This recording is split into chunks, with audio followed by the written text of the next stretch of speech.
Hi, everybody. Welcome back to another episode of Red Road Paranormal. I am your co host, Christina Bloom. For those of you who are not familiar with me, I am a professional psychic and medium and a member of the Adirondack Park Paranormal Society in Northern New York. And I guess with that, oh, yeah, my native history. Okay. My ethnic history is out of Alaska. We believe that it's Aleut, and I am actually not tribally affiliated at this point. And take it away, Rez. Hey everybody, I'm Rez. I'm a member of the Stockbridge Munsee Tribe, Band of Mohicans. I'm also a cryptid investigator, a paranormal investigator with the Wisconsin-based team, Cryptids Anomalies in the Paranormal Society. And today we have Michelle and Scott from Find 'em Peace and Bring 'em Home. Take it away, guys. So Introduce Michelle, yourself, ladies Michelle. Go first. ahead. Okay.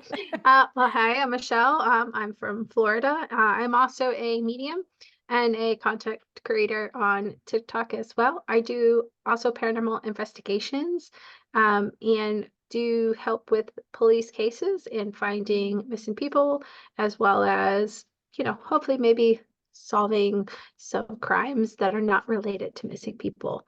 Um, I'm not affiliated with anything, just myself at the moment besides this group. So, and that's me. Excellent. Welcome. Scott?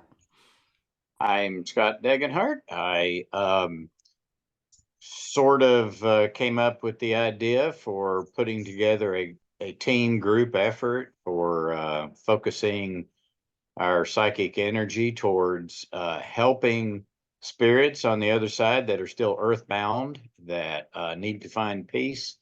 And it all started from us taking medium lessons together and forming sort of a breakout session from our medium sessions. And then we started focusing on individual spirits and found the synergy of combining the energies of multiple people as well on this side as well as on the other side really made the communication well.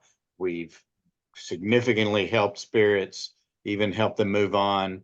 And so we've kept the effort going. It's a volunteer effort.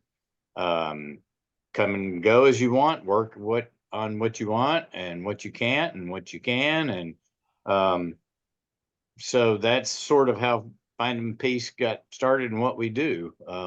We don't necessarily try to solve crimes, but in talking with a lot of the spirits who have been, most of them who have been through horrific situations, Mhm. in learning what happened to them, we end up finding out what happened to them and solving the crime. Okay. Sometimes they need that for to find peace. Sometimes they need to find their body, and sometimes they don't. They realize it's insignificant. It's different. Just like all of us here are unique individuals.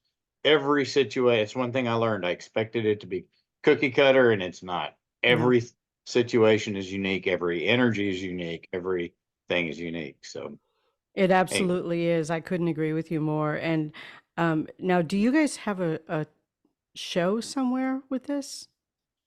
What we ended up doing is my strong suit early on was technical stuff. So I started collecting audio recordings of EVPs. What one thing I should say, what our team does is everybody brings every talent, gift, channel of communication that they have, whether it's clairs, whether it's automatic drawing, whether it's tarot card, whatever, we all bring it into a case. And what happened was on my side is I started collecting, I have millions of minutes of EVPs, like whole long conversations. Whereas it's interesting to watch TV shows and people get one or two words. I'm like, I get like, I don't, I play Wheel of Fortune. I get like whole paragraphs where Awesome. I'm trying to figure out what they're saying because I get about 5 or 6 of the words. So the point being is what they started impressing and what I felt my part in this was to provide a voice for them. So I started a channel call on YouTube called the EVP Diaries. And what it Okay. is, it's a chance for them to be heard. I've literally, the moment I've broadcast an episode about somebody, 20 minutes later, I saw them go to the light. It was just like it's what they needed for peace, for their story to be out there and everything. So that's the sort of the most official site we have. We have a website, evpdiaries.com, and we have a Facebook group, Find Them Peace, Bring Them Home, which is how we all met. And so we, other than that, again, because it's all volunteer and all that, it's just we all do what we can do. Now Right. Michelle's got stuff. I don't know if she wants to share any of her stuff. She may not. That's fine. I would love to hear what Michelle has to say. I Right? think she's got bunches of stories. Well, it depends on what stories you want to go to, from police work to like regular mediumship, because I do readings and What are Yeah, you paranormal. more com- specifically, that's what I want to do. If you felt like it, Michelle, she does readings Mhm. I'd say for just people. dealer's choice. Yeah, whatever you're If I compelled to do. Oh, well, my part of the group, real quick, is I usually typically like to go into the mediumship part of it, where I am connecting with the spirit and or the actual perpetrator, let's say. Um, and I actually use my cards as well to kind of help me perpetuate that. They really seem to fall in line when we're starting to do cases as well.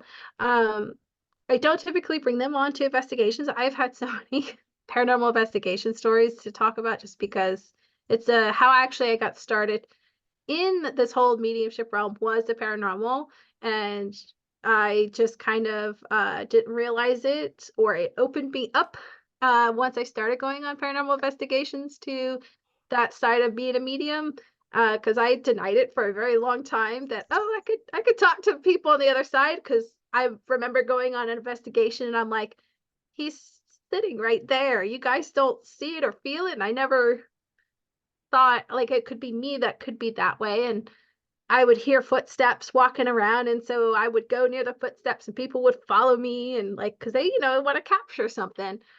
And I would always tell them, I'm like, that spirit doesn't like you, like, quit messing with it, just leave them alone. And they wouldn't listen to me, and a couple seconds later they would get poked or pinched or something, and I'm like, well, I told you to quit.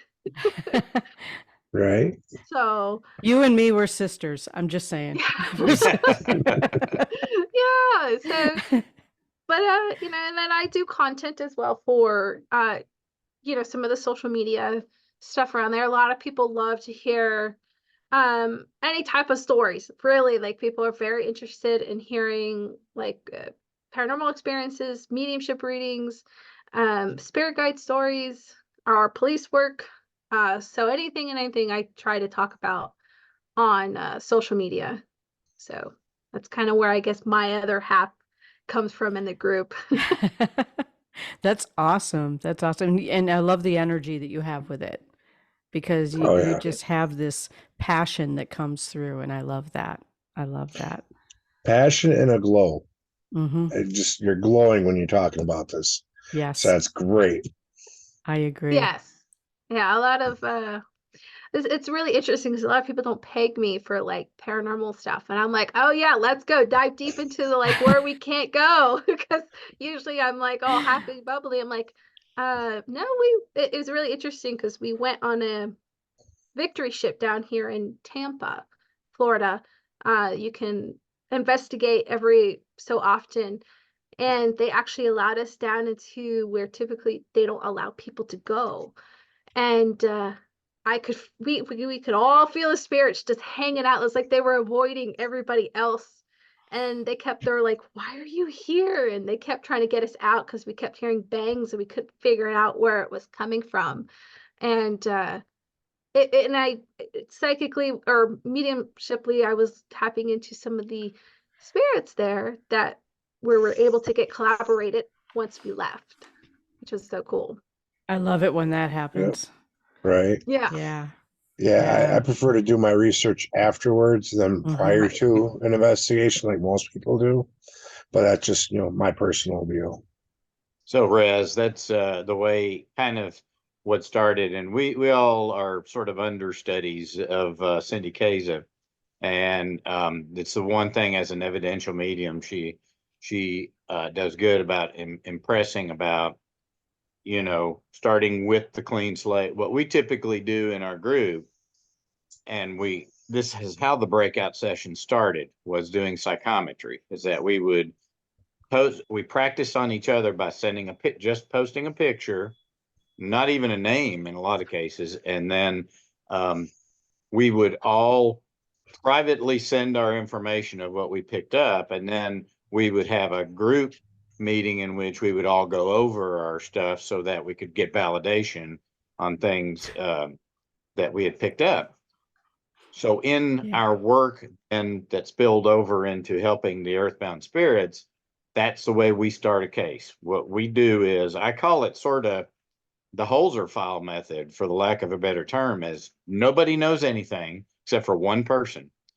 And that whoever is the quote case leader will post a picture. And now I've kind of asked to post at least a first name, because we used to do, you see all of our cases start with a JD, that's for John or Jane Doe. We used to start not even with the name, but I found it more respectful and got more response out of the spirit if we could at least call them by their name. That was Yeah. actually worked better. I have And found that too. So I yeah, was going I'm to say, agreeing you with might you. can Yeah. share on that. Yeah. So we post a picture and a first name if we know it. There's been one case where we didn't have a name. Hmm.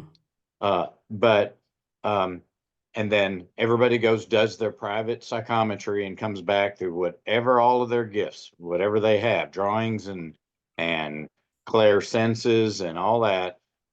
They'll privately send to the case leader whatever they picked up, and then the case leader takes and puts it all out and says, "Ooh, all right, 3 people picked this up," and all that. And then so you start to put weight on the things that multiple people picked up through different ways. And then that sort of builds the case. Then we have a group meeting and we go over the results. And from there, then usually even the spirit is sort of picked up in energy because we're hearing them. So Yes. just like the You're energy interacting and them. synergy builds, and then we get really good communication, and then we help them find peace, hopefully. So That's amazing. Christina, tell me about, yeah, you were talking about addressing them by name. You nodded your head, and Yeah, I find that I get better responses when I address them by name, rather than just going, okay, who's here? yeah, Because, Right. I mean, there could be, 30 spirits here, and they're like, who's going to talk now? So yeah, when I can address them by name, and I will ask my clients, what is the first name of the person that you're looking for? Because it gives me a quicker connection directly to them. And the other thing I was going to say, that psychometry, oh my gosh, psychometry is baptism by fire in the psychic world. yeah, Because, wow, when you tune in to the energy of an object or on an object, a lot of information can come flying through. yeah. I've even been involuntarily, I will say involuntarily, even though it was the reason for doing it, taken on a remote viewing. But my first 2 cases that happened, I connected with the spirit. Mm-hmm. First, they showed me the replay of what happened to them. So clairvoyantly, I saw what happened. Mm-hmm. In some cases felt what happened, but then all of a sudden, then they're like grabbing me and they take me out literally to their gravesite and let me lay where they're at. And I sat up and looked around to see what was all around me. And then afterwards, when I came back, I drew it all and wrote notes and wrote everything down to try and use it in the future. I didn't know what I was going to do with it, but I'm like, I'm Well, listening. well, what's funny is so I'm doing mentorship with somebody that's overseas right now, and psychometry is actually looked bad upon over Looked there. bad upon? Yes. Why is that? I don't remember if he went into explaining exactly why, but you're actually particularly I think he's located in the UK.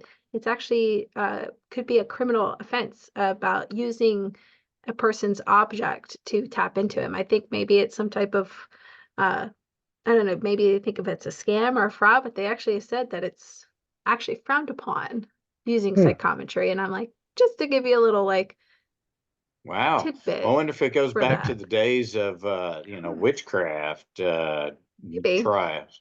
It could. Yeah, Very well that's could a be. I thought. could see that Just a being. mindset that See, but uh, I love it psychometry is though. priceless for us. I Yeah. mean, our yeah. work starts with psychometry, usually. I wish I would have known that little tidbit of fact yesterday, because I was just on a show yesterday over in the UK. I could have got us a little more information on it. Oh, Yeah, I that's a would good love point. that. I just recorded a radio show with someone in the UK right before we did this. Yeah, Well, any future, you could ask them if that, Yeah. because it's like yeah. you have to be registered over there. You have to go through the Hmm. courts and things. It's very different than here in America with certain things. Right. So Because there they actually take it seriously. Yep. very serious. Yes. That's a good point, Christy.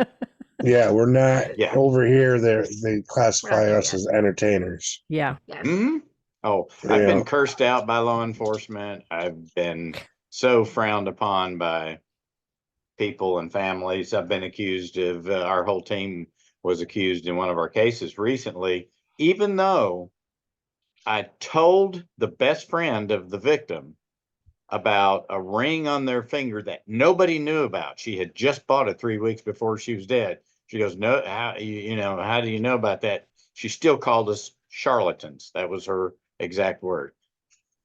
And There are some people that they just can't cross that line. They just cannot let themselves accept that this is real. They just for some reason can't do it.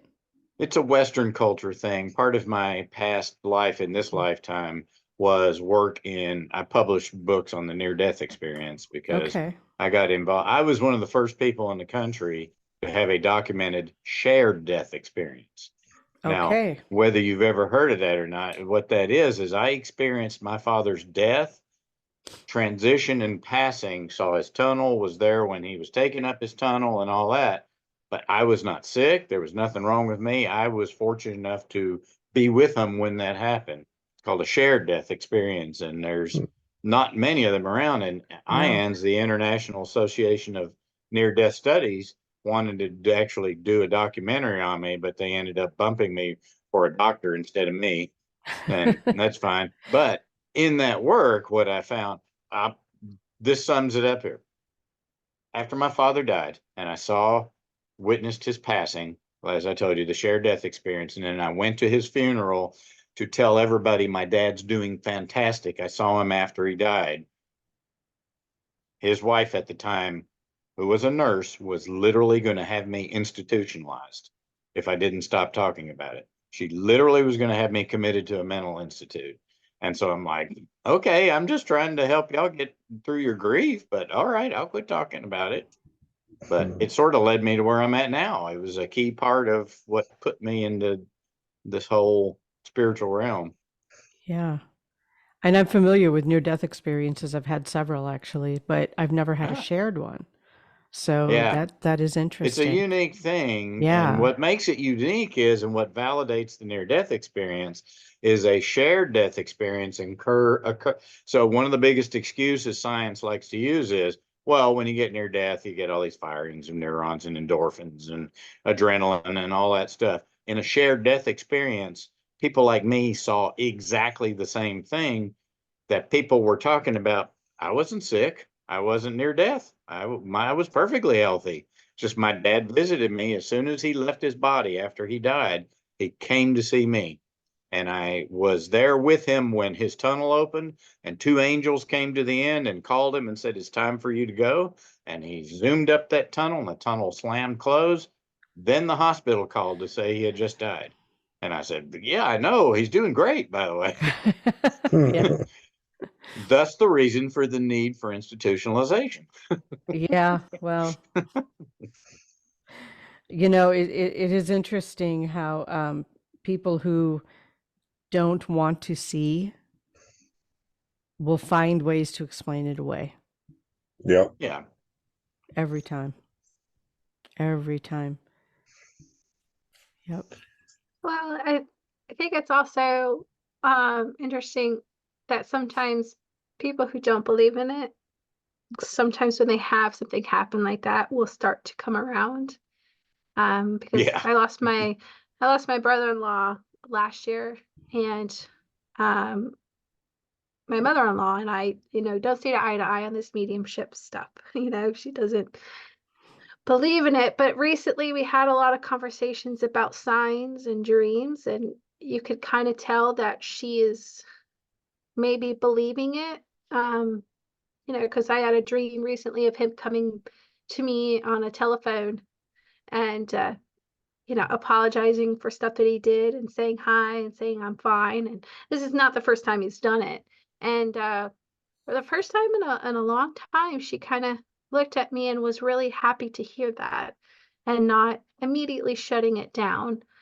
When we were talking about seeing like the dragonflies or ladybugs and things like that. And again, this was the first time in a long time where she was like, maybe that really could be him, letting us know that he was okay.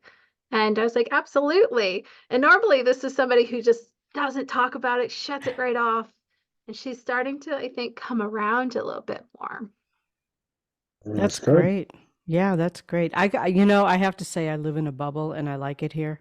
I mean, like I completely surround myself with people who do a lot of the same things I do. And I feel very fortunate because I don't often come into contact with that.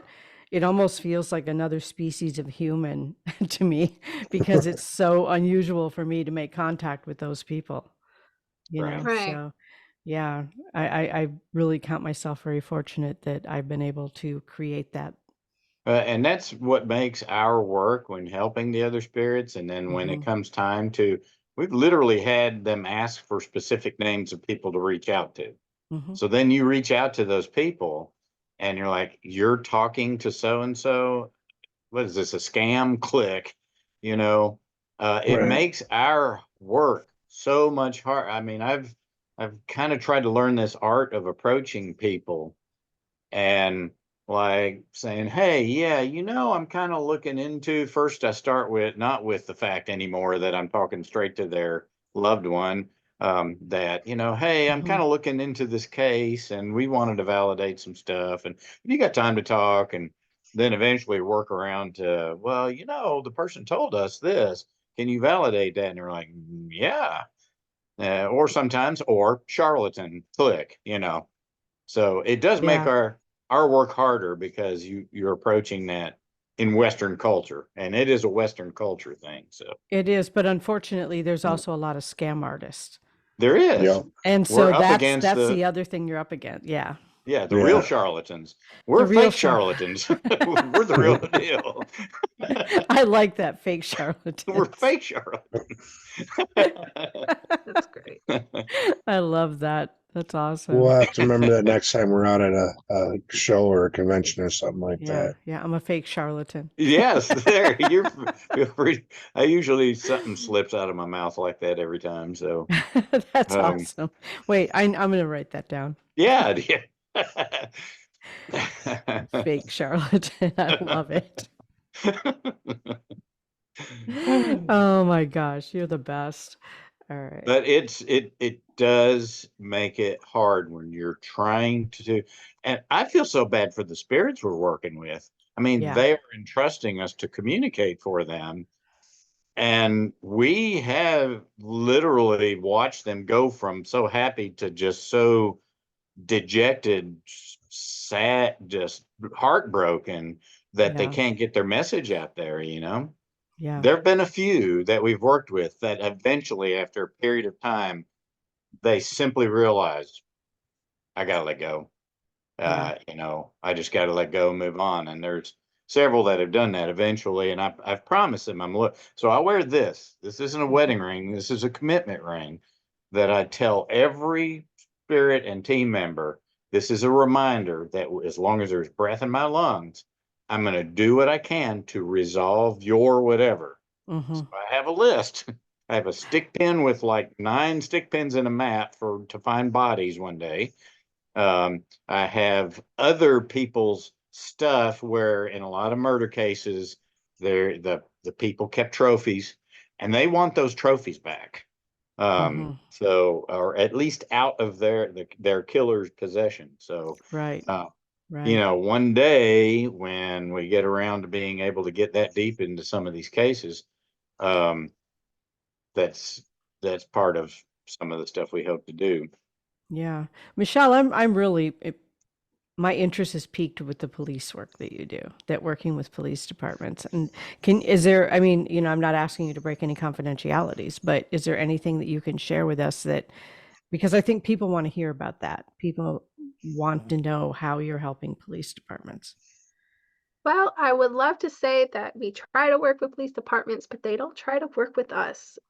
So Yeah. honestly, we try to stick more with the families at the moment until we can actually talk with the police cases or Okay. to the police. The one family we do have that they have reached out to the police department and given them our information, and they said, yes, okay, thank you. Bye. Yeah. And And then that they was do about nothing it. with it. Yeah. Yeah. They didn't do nothing with it.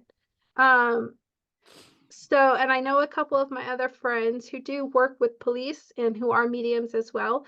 It is really hard to break into the police, like actual, like side on side working with police. So, I'm sorry if I gave that impression or misunderstood or anything. But the police cases I do work with mostly search around with the family, and there are one of them is in really in the national news, but it's just really hard to get them to listen and at least take a chance that this could lead to them finding somebody. Mm-hmm. Um, Unfortunately, it's until you really break up a case that's linked with you, it's kind of hard to. And sometimes even then, the police do not turn to you because, you, you, we're not really seen as in a good light because of the real charlatans in that Right. aspect. Right. The Right. real charlatans as opposed to the fake charlatans. So Right. I'll Yeah. give you a perfect example of a case, and I can talk about it now because they have finally made the arrests of everybody involved. For a while, I purposely didn't want to publicly talk about this until everybody was arrested, so we didn't compromise any investigations. Jared Brightigan, don't know if you're familiar with that case, but real high up exec in Jacksonville, Florida, gunned down. He was assassinated. He was assassinated by his ex-wife.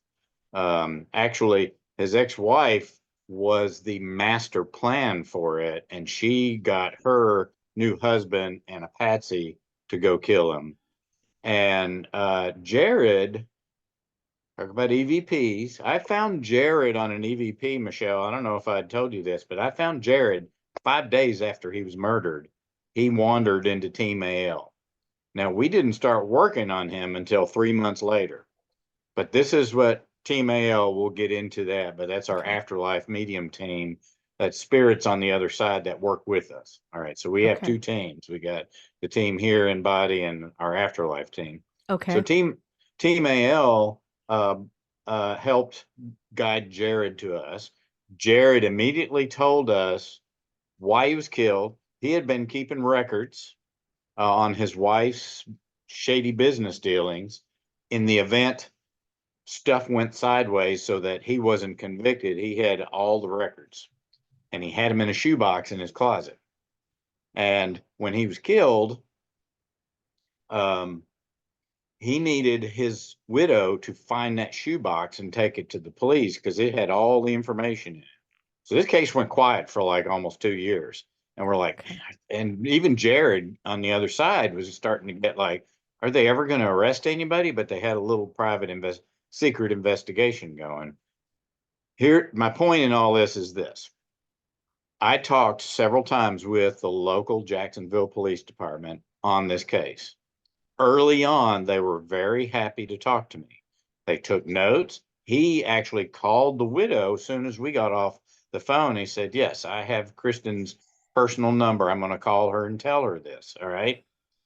That all went good. Then the investigation closed up. They wouldn't give me the time of day. And did we ever get any of the reward money, even though we're the one who gave them information that led to Nope. the arrest of all three people involved? I will say we got one little snippet, and it's coming out in a video when I get it around to making it. Yeah. We got one little snippet. The brother of Jared came on and said that Jared's been around and he helped us with this case. So he actually put a shout out to Jared working through us to give them the information to Okay. get everybody involved. So that was it for us, our little personal confirmation. And we know what we did, and we know, and in the end, everything we said came true. The right people were arrested for the very reasons we told the police and all that. So anyway, Now, have so any of work, you ever been considered a suspect because you came yes, forward with information? Okay. All Susan right. Powell. I don't know if you remember the Susan Powell case in Utah. That sounds familiar. Oh, it's a very popular case. It occurred back in the early 2000s. Anyway, Susan Powell killed by her husband. Well, I should say she disappeared. They immediately suspected him, and then he eventually took the two children and him in a house and killed all of them, killed him and the kids, so that everybody died and the case sort of closed. In the meantime, well, I'm going way too long on this. What I'll tell you is that I worked with Chuck Cox, her dad, Susan's dad, for a while, and he even helped us coordinate some people on some of the initial searches. We went to a really good search, and that's on our website. You can actually see the whole video from that whole search, which involved David Sparks of the brothers. At any rate, early on or after a while, I think somebody talked to Chuck and said, how does he know so much about Susan? So finally, one day I'm on the phone with him and he starts into this sort of loose interrogation. And like he's starting to ask me, so when were you in Utah? And how do you know Susan? And all this. And so I realized I had become a suspect. And then I immediately said him straight. I said, I live in Tennessee. I'm not anywhere near Utah. We're just working with Susan. And he goes, oh yeah, okay, yeah, that's right. But I could tell someone gave him a set of questions to ask me as kind of loosely as a suspect, and that's okay. I get it. Early on when I got involved in this, I heard a story of a guy who was a neighbor of a girl that got murdered in an apartment, and she came to him and he had a dream, saw the whole murder, called the police and told them all the details. He ended up in jail for 8 months until DNA from the actual suspect cleared him because he knew too much stuff about it. So Yeah. I think it just kind of is going to come with the territory. This is why I record. I'm glad you're recording this, but I record everything I do just specifically for that reason now. So I Yeah. don't blame you. The same. I had a case early on where I went and told the police, and we actually met with them, and I said, she's there. It was in the water. And they had a folder of all my stuff and everything they could research on me. And I know they thought me a suspect, but at the time of her disappearance, I was in a completely different city. So there was no way to link me to this crime, but they were definitely very suspicious of me just because of some of the information. And they also did come and ask me, why am I not asking for money? And I said, that's not the point of what I'm doing. Is not for reward, is not to gain money. It's to help find spirits to reunite them, or their bodies to reunite them with the families. It's not, or friends or whoever. Right. It's not for money. You know what I mean? So Isn't it amazing that they found you suspicious because you didn't ask for money? I think they did, because they were like, why aren't you asking for money? Why aren't you asking? Yeah. I'm like, that's not the reason why. I mean, if I'm asking for money, then you should probably not go to that person, because a lot of this work right. is done for spirits. It's not done for the reward. My reward is finding that body. Now, I'm Right. not gonna lie. If there is reward money come with it, yes. Right. But that's not the point why we started this. This Right. was started on the basis of finding bodies And I for will people. Yeah, and I'll tell you from Adventures with Purpose. Don't know if you're familiar with them. They're also another search and recovery team, been very successful. They started out simply dredging cars out of waterways to try and help the environment. And then they found a dead body in it. So that's how they ended up getting started in it. And they told the statistics a while ago. They said out of the 39 bodies that they have now helped bring home, recover, they've only one time gotten reward money out of it. And that was ended up one of the people in the community sued for them to get the reward money. And that's fine because we do, like Michelle just said, we don't do this for the reward money. If we get some, it goes towards travel, equipment, and all that if we ever get any. But right now, this is truly all heartfelt and for the betterment. Or I like what I saw. I don't know if you saw it, Michelle, what Cindy Keza posted the other day is we're all just walking each other home. Yep. Yeah. That's what we're doing. Yeah. Ram And Dass. so, yeah, it's a very famous quote by Ram Dass. yeah, that's it. Yes. Mhm. And that really has stuck with me the past couple of days is that that's what we're doing. We're all just walking each other home, you know? Yeah. Yeah. Right. I'm So, fascinated by anybody who can step up and help police departments because I don't have the stomach for it. I'll be right up there. I do not want to be the person that finds somebody's body. so let me talk about that for a second. Yeah. People have brought that up to me before. It's like, aren't you like going to be spooked when, you know, when I go dig up my first body eventually or dredge it out of the water or whatever, when we one day get money to do that, I'm going to do that. I don't know why that doesn't, but as long as blood's not involved, as long as the blood's gone, Okay, well, there's I'm that. good.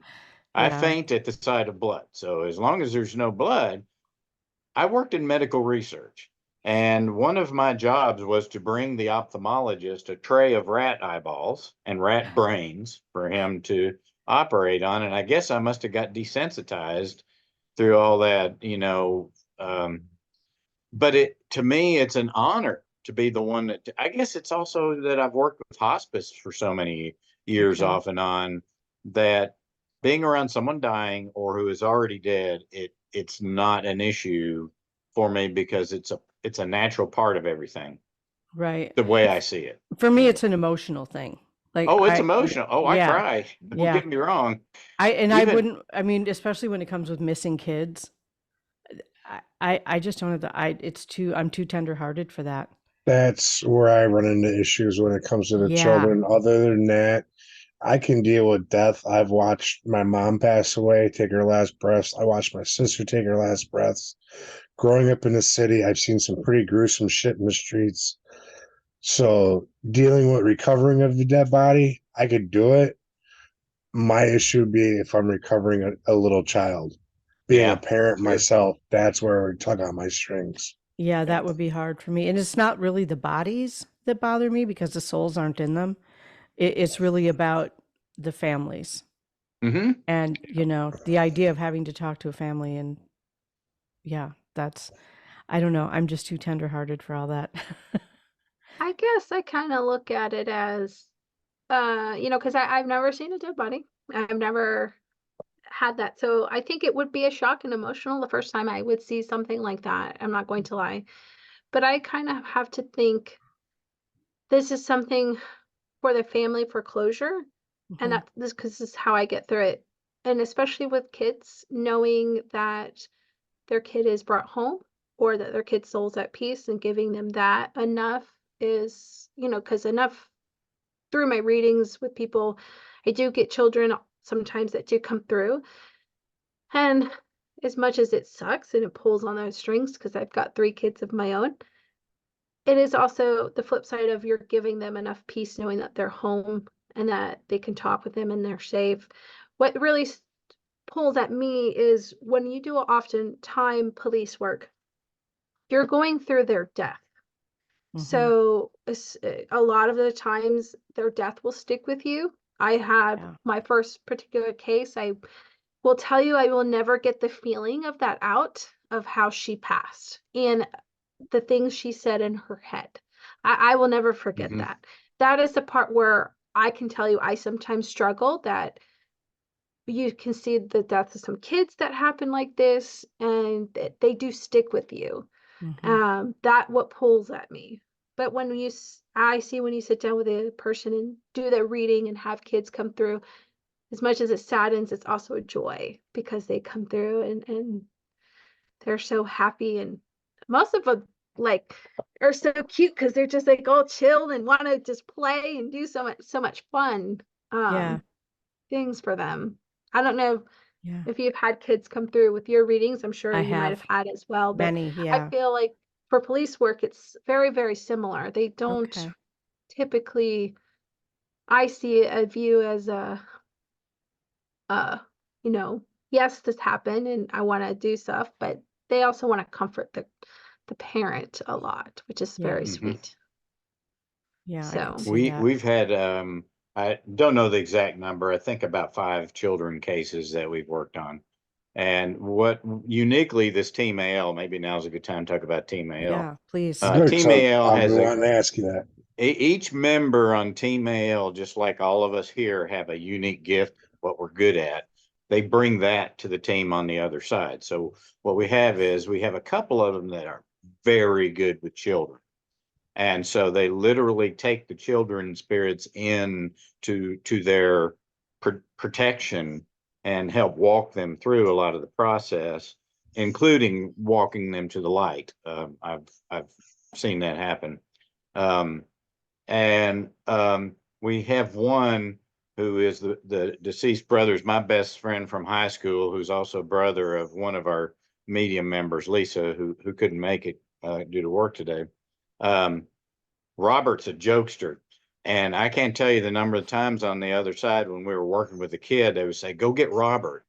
And Robert would come and just be the clown and make them laugh and kind of bring their energy up from their trauma and all that. And so the way Team AL started, AL stands for Afterlife. Our Mhm. Afterlife, I had to come up sort of with a name so that when I talked about teams, I knew who I was addressing, and I want them to understand.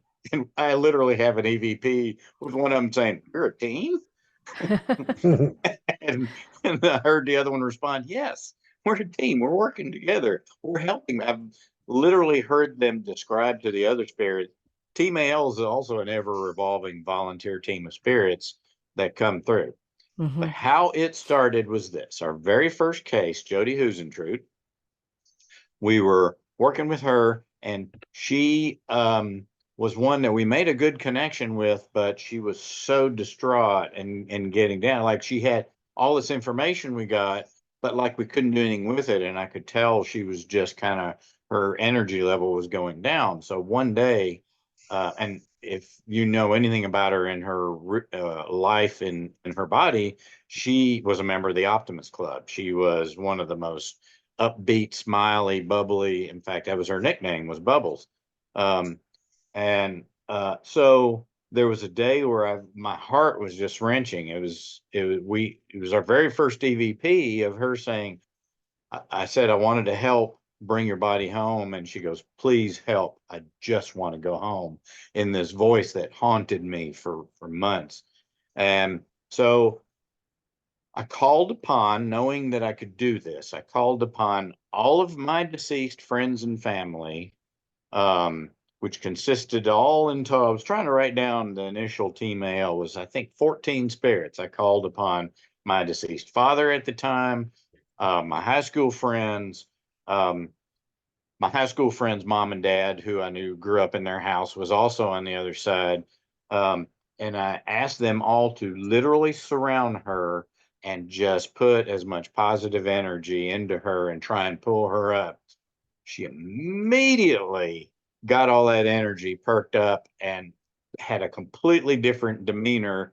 And in fact, she then earned the nickname Smiles, because she then became her normal self of the jokester and always playing jokes and literally laughing. Her laugh is contagious. You can hear it on the other side on Cool. EVPs and stuff. And so with that, formed a team. And then what happened was, when we got Jody, in a good spot, we all turned to each other and like, well, that was nice. Now what do we do? And Lisa said, well, don't you have another case, Scott? And that was Susan Powell. So I said, okay. I said, Jody, all right. In a way, Jody has become a medium in the fact that she had to learn how to talk to us through the veil, and we learned to talk to her the other way through the veil, right? So I wondered, can you go find Susan Powell, bring her into your area, what we called her microphone. We had handed her a microphone and said, here, talk through this and we can hear you. So there was a proverbial microphone.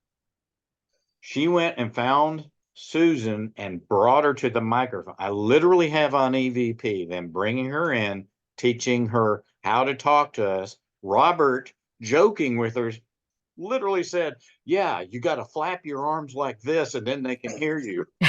And one of them's going, Robert, you can't make this stuff up. It's just, Right. they're people just like you and I. They just don't have a body, you know? Yeah. So we're standing there in this bated breath moment. Jody, did you find Susan? Yes. Susan, can you hear us? Susan goes, is that me? And then she starts talking, and literally an angel was standing there watching all of this and goes, interesting. So they were watching what we were doing, and that was the beginning of this whole really effort of, okay, y'all stay together as a team. You work on that side to help us. We'll work on this side to help you. And that's sort of the what really the pushing force. Then we went to the third case, the first case, and now we're at case 15,300 and something. Wow. That's a lot of cases. Well, some of it involves large groups. Mm-hmm. We had a group of 300 kids. This was, I forgot, we've worked with 300 kids. And Kylie Rodney, I don't think I worked with them. I think, did you not work on I think I took a break because I think this was Might have during the been. time. Halkin Cemetery in UK? I don't know if you're familiar with the Halkin Cemetery, most haunted cemetery. I've heard of it. We have a UK group on the other side that kind of collaborated with us, and turned out that there was approximately 300, mostly children, some adult spirits trapped in that cemetery due to religious beliefs that didn't matter. The best we can see, the picture that we saw was the spiritual leaders of that community kind of like, don't fall for what anybody's saying. You know, we're going to wait it out here until we figure out what to do next. And they were protecting all these kids. And it turned out that once we built a rapport with them, started showing them the light, started giving them what we call therapy, educating them and all that, after a few weeks of that, literally one of the luckiest, I'm going to start crying, luckiest moments I ever saw was Kylie Rodney leading all 300 of them together into the light. It was spectacular. Beautiful. Yeah. Yes. That is beautiful. And truly amazing. So that's how Team AL on the other side works with us on this side. But now not all those same people are there. It just kind of like my dad went back to the light. He had other things to do. He was there to help, but he's come back a few times to help, and all of them have come back a few times. Like when their need is needed, suddenly they're there. Some of them do security, literally. Like one of them was a military vet, and the other was just a big guy, and so they built up enough spiritual energy that they become what we call Team AL security. And we'll just, if things get out of hand, we just call for security, and they come in and put up protection around all of us, you know. That's awesome. I know, doing the work that I do, I feel very well protected. Very well protected. Yeah. Yeah. Yeah. I just feel like, you know, when you work in the light and you honor the other side, they just take care of it. Yeah. They just take care of you. And I just, I know there are some people who are, let's just call them normies. Those who live outside of our metaphysical realm here. Like, aren't you afraid? Aren't you afraid of the Yeah. you know what I'm afraid of? Living people. Like that's far more dangerous to all of us than any spirit is ever going to be. I have a saying, by the way. I go, people. I'm glad I'm not a person. Yeah, right. Good one. Oh, But wow. yeah, no. Yeah, And all right. So along those lines, Christina, though, yes, that is a problem. But one of the things we've had to learn, and it's still a work in progress, is to be in love with every spirit is the best expression I absolutely. heard. And Yeah. to Yeah. have no judgment, because sometimes some of these people got themselves into their situation. We have some suicides. We have some people who are doing dangerous activities that led to their death, and all that. And you can't, and we have to not be judgmental. Even one of the recent cases Michelle brought to us, because of a difference in race. They didn't think we were going to want to. She didn't think we were going to want to do anything with us because we were of opposite skin color. Mhm. That doesn't matter to me. And No. we had to work through that barrier even on the other side. Hmm. Don't you think, Michelle? Did you run in? I don't know if you ran into that early on. I ran into that with her. I'm male and I'm white, and that became an issue early on. I had to earn her trust. Um, We all bleed Um, red. Yeah. yeah. No, I haven't. Going over some of the cases, I don't typically find a lot of them. I find more sometimes of the victims still protecting the perpetrator. That is what we and more there's or less that. find. Mhm. I know we have had that one case. I haven't experienced it. I don't know if it's because I'm Hispanic, so I don't know if she sees that, doesn't view that. And I know that some view him as a male and they don't like to talk to him They because don't, he is a yeah. male. So they like to talk to others. And this is why it's so good to have kind of like a diverse Yes. system, because some of them don't even like to talk to me because I'm a little bit too much for them energetically wise, and some of them will go to our other So go two to Lisa or and Cindy. they'll Yeah, just, Hmm. because right. they have such calmer energy. I like to deal with the people who don't like to um uh, they're not easy to deal with because I'm not scared Okay. of that energy. I'm like, okay, go ahead. Like, I will totally like kick your butt where I need it to go. I have no problems with that.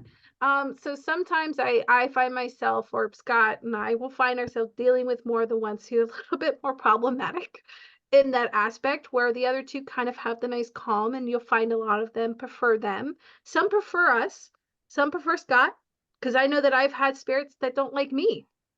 I can't remember specifically, but they like Scott. You Well, know, so Summer Wells was a good case where she didn't really feel like she had a dad. So she came to yes. me. It's like she actually, I have an EVP of her asking, "Would you be my dad?" And so for a number of months, I was her spirit dad, through the veil, Yeah. because she just needed that male energy father figure for her to heal. Um, Right. Yeah. Yeah. And but you find some who just don't they don't they struggle between actually wanting to have their case solved some and do. protecting who actually did the ending of their life. Um Right. Good and example, Michelle, is Christina in Texas. We worked on a case. Christina in Texas, killed in a drug deal gone bad, and none of her family knew that she was into drugs that deep. And she started just giving us baloney stories for weeks and weeks. Every time it changed as to what happened to her. And then finally, that security team I told you about, Aubrey Mitch, walks right up to Christina in her face. And you can bleep this out if you need to, but literally walks up to her and says, "Don't fuck with them." And Christina just straightened right up, and then she repeated it. "Don't fuck with them." And then all of a sudden she started telling, just vomiting the real story of what really happened. And then all of a Okay. sudden everything became consistent, and we were able to like validate some of it and all that. But yeah, the people are no different on the other side. They've hangups here, they'll have hangups there. they have guilt here, they'll carry it over there sometimes, and they have to work through that still. As Right. you all know, when we leave the physical body, things aren't just done. Right. Well, there's a life review process, Mhm. where you go through and you process through your experience in a body for that lifetime. And so, yeah, I know exactly what you're saying. And my son helps me with suicides from the other side. Mhm. He helps them come to peace. He helps them do what they need to do, say what they need to say, and then he helps that spirit move into the next phase. Good, So nice. that's what he does from the other side. And there's big hangups on. Oh, is your son on the other side? My Is that son what is you're? on the other side. Oh, good. So he's working with you with that. Right. Yeah. Well, and he died by suicide. So Right. Sorry to he hear knows that. how to Yeah. help them get through that, Yep. Yeah. So Exactly. Sorry to hear that. That's Thank you. unfortunate.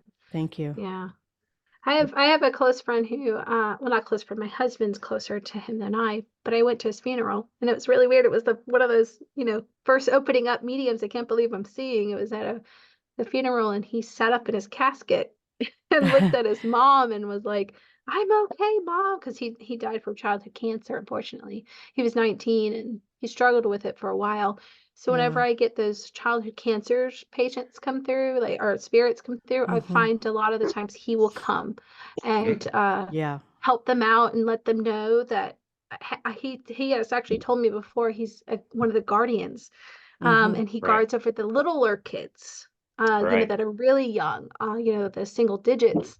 And they showed me, the basketball courts and the tennis courts and the baseball, all the stuff that they couldn't do here. He watches over them and lets them play and be a kid Mhm. over there. Yeah. Isn't that So, wonderful? oh, it's Yeah. Isn't great. that wonderful? I know I have watched my son on the other side just take someone who is hiding because of the shame of the suicide Right. and talk them out of their hiding place Right. and talk them into knowing that they are forgiven and that they are okay. And there's no judgment for not being able to take too much pain. Right. That, I mean, he literally has just this, and he was like this in life too. I mean, Mhm. Rez knew him briefly before he passed, but Yeah.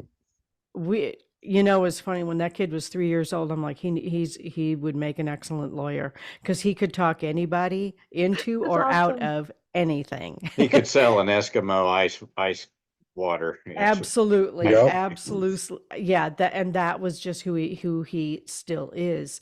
But I have seen him perform miracles on the other side that are just mind blowing. Right. Yeah. Yeah.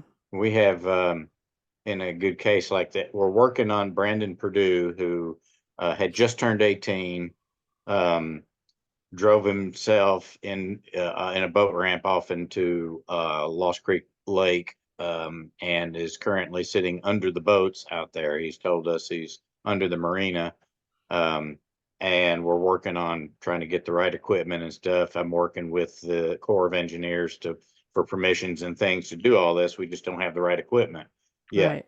Right.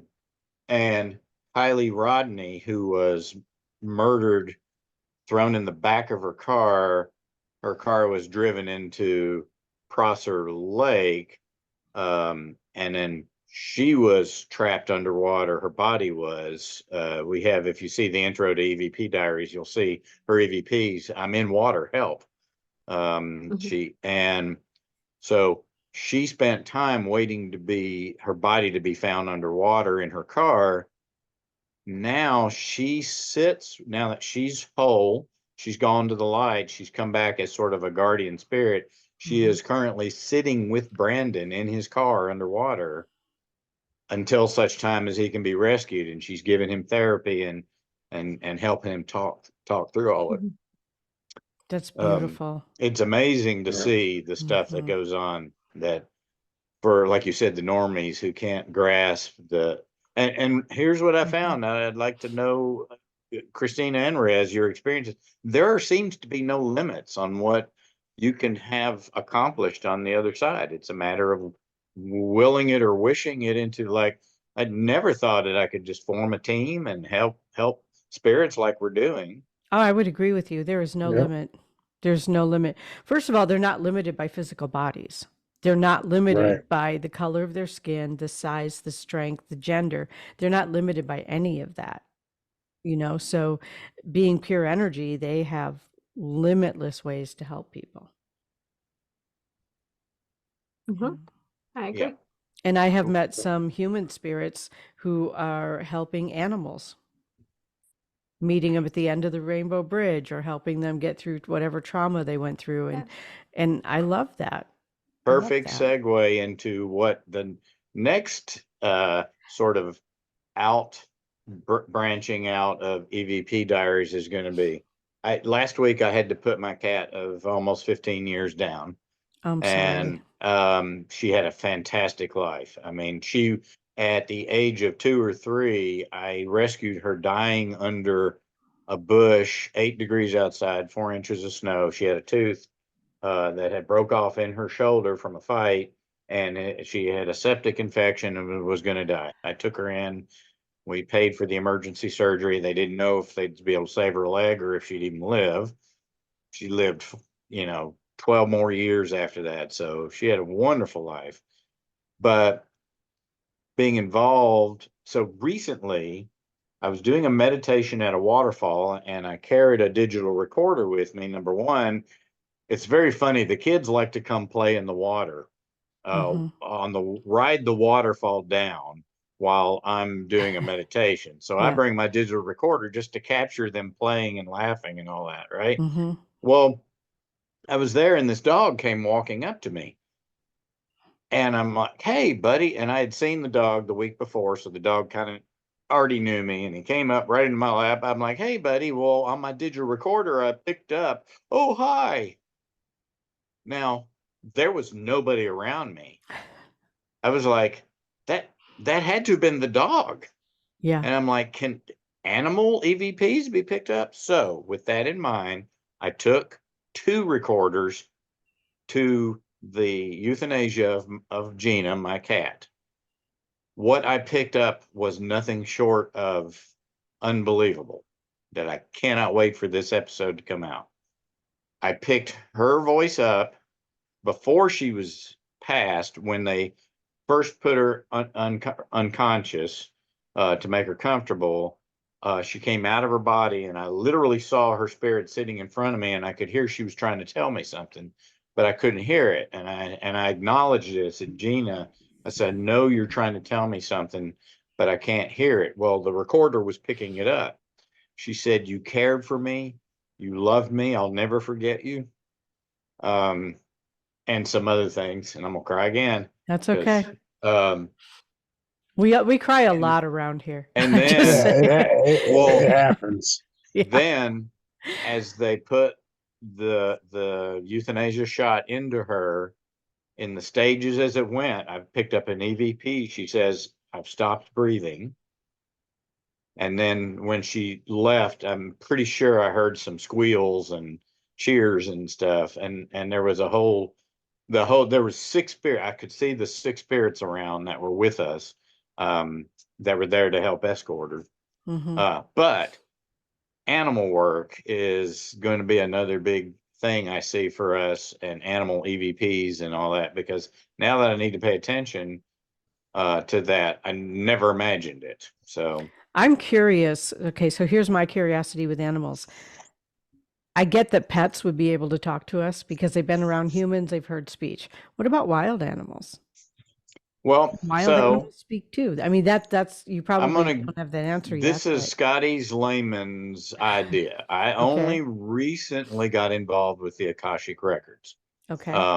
I had one done for myself. Now I've done 3 for myself on my own, and intend on eventually, when I understand and get proficient, offering that to help other people, because it's Mm-hmm. a very important thing now that I understand it. Right. So within working with the Akashic Records, every word that you say is converted into an energy. Mm-hmm. It has its own unique energy signature, right? How is it that I can hear, I don't mean to insult any of them, dead people talk to me on here when they don't have vocal cords. They don't have air rushing through their lungs. Right. It's energy. So what it is, we're, it's the we're all reverse energy. process in that the energy is being converted back into words. Mm-hmm. That's my impression of it. So the idea that I think in answer to your question is, I believe that wild animals will be able to vocalize something, whether we understand it in a language that we understand, but there seems to be a translation of a translator, Google Translate built into the other side too, that sometimes you can hear people speaking another language and understand what they're saying. Oh yeah, I've done that forever. Oh, Michelle, you raised your hand. I was gonna say maybe because like house pets are around us more, they're Mhm. used to human talk, where Yeah. wild animals, they don't really communicate, they don't really hear humans talk. So Right. maybe possibly that could be a reasoning why we don't hear a lot of, wild animals talking to us. Maybe that's not how they know how to communicate with, because they're Right. not around it, That's what I was like house thinking. pets would be. Yeah. Um, it could also be the fact that, the translator needs to be attuned a little bit, either from us or from them, to be able to communicate with wild animals. Eh, Sometimes I know I have a animal medium friend, who she does communicate with wild animals, and it's very different than it would be for somebody who's a house pet communicating with Mhm. live animals. So it's probably just as Scott said, it's just a different language that we've got to learn and understand that maybe each of us haven't learned yet. Right, right. And I know what you're saying about the different languages because I ask Yeah. for a translator on occasion too. It's like, dude, I do not speak that language. I need a translator, please. Right. But I But promise you, I'll get back to you on that because it is a yeah, pathway I'm headed down now. I would love Um, to hear about that. yeah. Rez, you look like you were going to jump in and say something, and I probably cut you off again. I'm No, sorry. it goes back with the theory that I've been kind of tossing around in my head with Bigfoot. I've heard from a couple different teams that have gone out and spoke the native tongue for that region into the woods, them getting responses back either from Bigfoot themselves or on the recorders back in that same language. Nice. So, Yeah, speaking with the wild animals, maybe if you went back a step further and found an indigenous person for that area, the Very good animals point. might understand it because that's, as natives, we spoke to the animals, we spoke to everything Right. because we believed everything had a soul and a spirit. so, Rez, a So, question for you because I watched part of your interview last night, and somebody brought up, how come we never talked to the dinosaurs? And maybe it's the language barrier. I don't know. exactly, it very well could be. You Yeah, know, way back then, did we really even have a language at all? probably not. Right. Yeah. Yeah. And interesting sometimes, speaking to, let's say, dinosaurs, we're really supposed to know exactly what happens, because a lot of people, I've had from spirits or asking spirit guides, what about this? What about this? And I get a blank wall because maybe we're not supposed to know about it for some reason. Yep. Maybe we just don't need that information. I've Yeah. had literally in the Yeah. Akashic records, I've asked some Mhm. questions, and it's the equivalent of the cafeteria lady pulling the door closed. Yep. It's like, nope. Where some things are Yeah. supposed to Yeah. be a mystery for whatever reasons, And Right. I've had him also answer, say, we're not prepared to tell you the answer to that at this point. It doesn't Yeah. mean that later they may not answer, Yeah. but Right. It's Is the it at this that point. Yeah. are they not prepared or are you not ready for the answer? Is the I think it's question. mostly we're we. not supposed to know everything. Yep. Yeah. Yeah. But on the flip side of that, there's so much they want us to know. They want us Yeah. to ask. They won't answer if they can't or shouldn't. Mhm. They're not going to break the rules of the universe if we have a set plan. And we got to get down it. They want to help us stay on that path.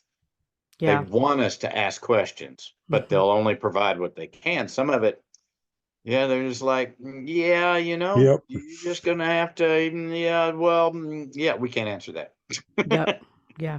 I Yeah. sometimes I get suck it up and deal with it, just, you're just Oh, not going to get this answer. Suck it up and deal with it. So Jody's Yeah. biggest response for me all the time is work for it. work I for don't know it. how many times she has told me that. Work for it. It's like, but you want me to go find this person? And she goes, yeah, well, work for it. I'm not going to tell you how to find them. You just have to go find them. All right. I'm going to ask for your Mm. information one more time. Because we have come to the end of our time here, and I know Yep. that Rez is on a time frame today. So, Oh, that's um, right. yeah, Normally I'm not. I'm sorry. it's all No, right. it's Yeah, Yeah, okay. shame. No, I'm just yeah. kidding. Totally Not like you know- have a life or something, Well, So, and I'm pretty No sure life. this Zoom stuff works again too. oh yeah, So, we can Oh, yeah. you definitely can do push this buttons again. again. Oh yeah, Yeah. I can totally We can push buttons definitely get again. back together. All right, your YouTube page, EVP Diaries. The YouTube page is The EVP Diaries. The EVP, because I want to make T sure I H get that E. right in the notes. Yeah, THE, the EVP Diaries. The website doesn't have the, that is the confusing part. It is just Okay. evpdiaries.com. That's the best place to go to get, like eventually when this video comes out, we will embed it in our Okay. about, and then anybody who wants to email for questions can email me at theevpdiaries@gmail.com. Okay. I just want to make sure I have all my information right here. And the Yeah. Facebook page, Find Them Peace, Bring Them Home. Yep. Yep, I have that written down. Okay. At Gmail. Okay.